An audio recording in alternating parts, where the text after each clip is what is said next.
how does Slack differentiate itself from something like Chatter or other chat tools? It's something that's come up a lot with recent discussions with, some opportunities that I'm working on with customers who are Salesforce customers, and they're really wanting to know, how is Slack so different from Chatter?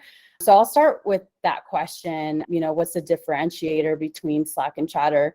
I want to preface this by saying that within the Salesforce platform, Chatter it's a feature, it's a tool within that platform, right? That allows you to communicate and collaborate with your counterparts.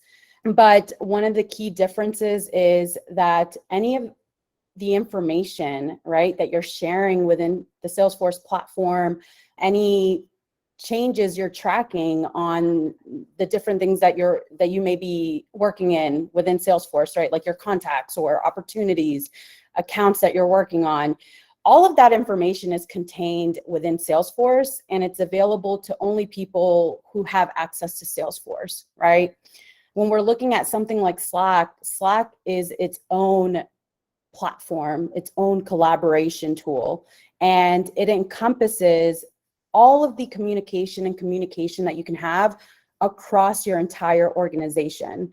So going back to something that Rebecca mentioned is we're really looking at transforming the way people work with each other, right? And really simplifying a lot of these internal processes that different groups within an organization have.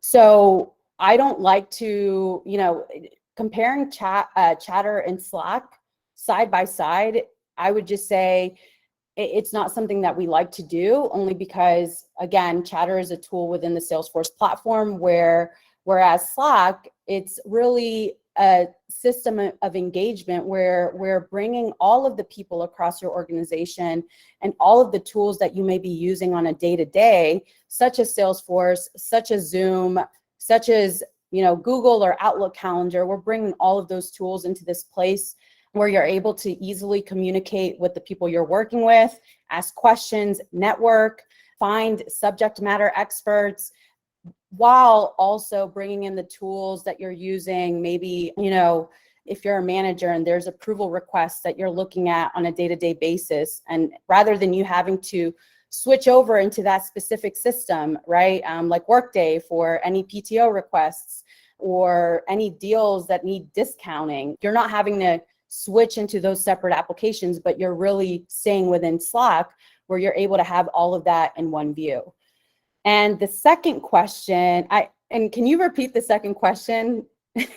Yeah, no, I think that was it. It was more so we don't obviously we don't want to go on a feature by feature. This is a non-technical set of engagements. It was more so to give people, I think Iris wanted to know what the perspective is. For somebody like me, I found it very powerful in that I have different groups that I talk, just in communication, not just internal of Salesforce. I also mentor in 2 different groups. And so we have outside groups within the Slack. You can go to a different channel and you're talking to a completely set of people all within this secure platform. To me, that's so powerful.